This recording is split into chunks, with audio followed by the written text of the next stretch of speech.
Mga kababayan, hanggang ngayon kasi marami pa rin nagtatanong sa mga usapin yung sa panahon ni Duterte Itong drug war ni Pangulong Duterte. So, yan, marami pa rin nagtatanong, maraming nagsasabing wala daw epekto yung drug war ni Duterte sa panahon niya. Eto guys, ikwento ko lang sa inyo, personal na experience ko. Before and after. Before now, hindi pa naging pangulo si Duterte, and after maging presidente si Duterte. Alam nyo guys, noon, nakatira ako sa isang lugar na kung saan ay sobrang daming tao. And then, yung lugar na yan na tinirhan ko noong araw, somewhere in Manila lang din. Hindi ko lang sasabihin yung lugar.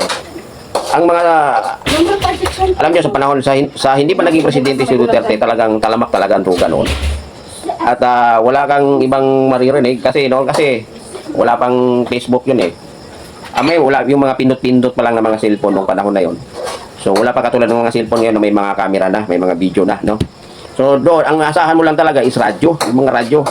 Ang madalas nung nababalitaan dati guys, maririnig ko sa balita ay yun, kadalasan yung rap, rap, tapos barilan, di pa uso yung mga riding in tandem, di pa yan uso noon. Barilan, tapos suldapan, mga ganyan, nakawan, ganyan yung mga maririnig mo sa mga balita sa radyo.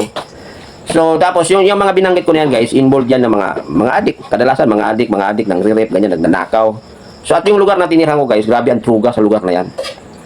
Grabe ang druga sa lugar na yan. At karamihan sa mga barkada ko guys, may mga barkada talaga ako na mga adik talaga sila. Alos yung ilang sweldo, yung kinikita nila, napunta na lang dyan sa bisyo na yan.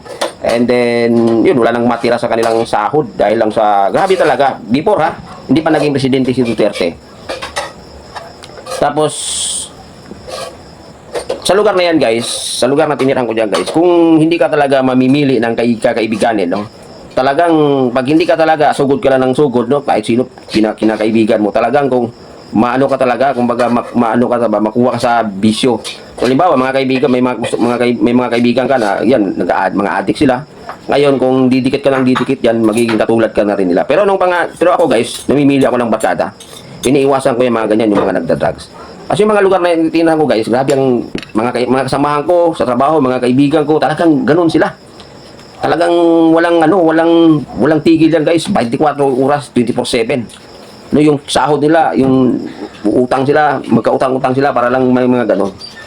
So, hanggang sa talagang guys, wala na talagang pag-asa na yung iba, naging paliw na yung iba dahil sa duga.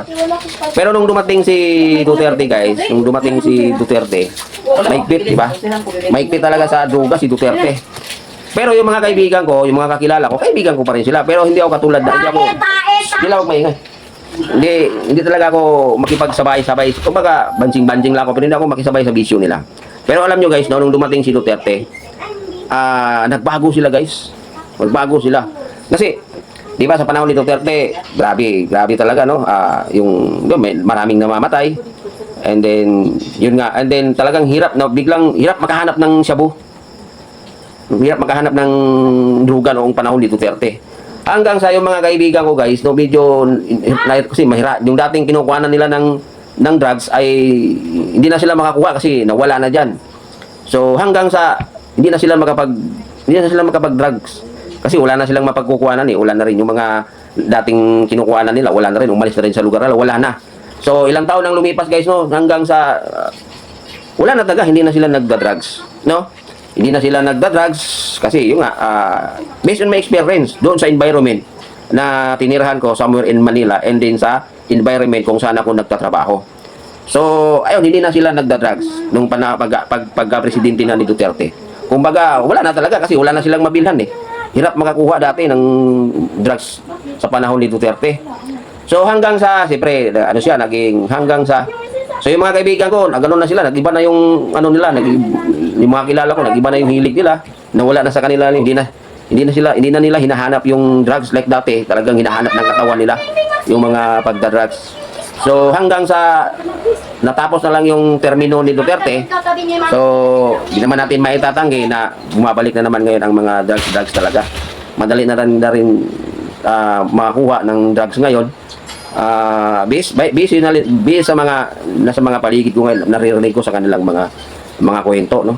Pero yung mga dating kong mga kasamahan, mga dating kong kaibigan noon, wala na, naghiwalay na kami kasi wala na rin ako doon sa lugar na tinirhan ko at hindi ko na nakasama yung mga dating kong katrabaho. Alam niyo kung ano nangyari sa kanila, guys, pagkatapos ng termino ni Duterte. Ano ako sa kanila, guys, no, na parang nanibago ako sa kanila, guys. Simula hanggang ngayon, guys, no, hindi na sila nagda-drugs. Hindi na sila nagda-drugs, tapos yung iba doon nagsabi ako, naririnig ko sa kanila kasi nagkukwentuhan sila. Sinasabi nila sa ibang mga kaibigan ko na laking pasalamat nila kay Duterte. Kay former President Duterte, laking pasalamat nila. Kasi sa panahon na ni Duterte daw, hindi na sila nakapag-drugs hanggang sa nakalimutan na nilang mag-drugs. Hindi na sila nagda-drugs. Hanggang sa ngayon, guys, nagbago talaga sila. Hindi na nila hinahanap yung drugs. No, hindi na talaga sila wala na talaga. Like dati noon, talagang hinahanap yung sahod nila, guys, doon lang napupunta. Kaya nagpapasalamat sila kay Duterte. Kasi kung hindi daw naging presidente si Duterte, malamang daw, lulong na talaga sila sa duga. Yun ang mga sabi ng mga kailala ko at kaibigan ko, kasamahan ko sa trabaho. Kaya nagpasalamat sila. At hanggang ngayon, ano na sila, wala na talagang, hindi na sila nagda-drugs talaga. Kumbaga parang hindi na hinahanap ng katawan nila yung druga. Pero mayroon pa rin na bumabalik. Pero ilan lang, guys, sa 10 na kaibigan ko, no, siguro 1, 2 ang bumabalik. Pero yung 8, 7, wala na talaga, guys. So, yung sinasabi nilang wala daw visa, guys, hindi yan nakikita. Tulad sa sitwasyon ko doon sa environment, sa lugar na tinirhan ko at sa environment doon sa pinagtatrabahuan ko. Hindi nakikita yan ng kahit ano. Pero bilang ako na mayroon akong kaibigan na mga ganyan, nakikita ko talaga yung epekto doon sa company Duterte na war on drugs. No, nasaksihan ko talaga mismo. Nakikita ko yung mga dati kong kaibigan, mga dati kong kasamahan sa trabaho na parang nakalimutan na talaga nila yung drugs. No, hindi na talaga sila tulad dati, guys. Maniwala kayo sa akin, guys. Walang tulugan yan. Sa isang linggo, isang bisis lang yan sila matulog. Pag natulog, 24 hours din tulog yan, walang gising-gising. Ganyan yung mga kakilala at mga kasamahan ko dati sa trabaho. Pero ngayon, guys, wala na. Nagbago na talaga sila. Yung nga, nagpasalamat pa nga sila kay Duterte na nagiging presidente si Duterte. Kasi kung hindi daw naging presidente si Duterte, hindi sila natakot sa tukang-tukang. Hindi sila natakot yung sa simula noon na tukang-tukang. Hindi sila natakot yan. Nagpatuloy sila talaga. Kahit na nagbabala na si Duterte noon, tuloy-tuloy pa rin sila. Pero hanggang sa dumating yung punto na hirap na silang makuha ng items. Wala na silang mapagkukuhanan. Hanggang sa unti-unting nawawala yung hilig nila. Kumbaga, unti-unting yung katawan nila, guys, hindi na naghahanap ng drugs sa kanilang katawan.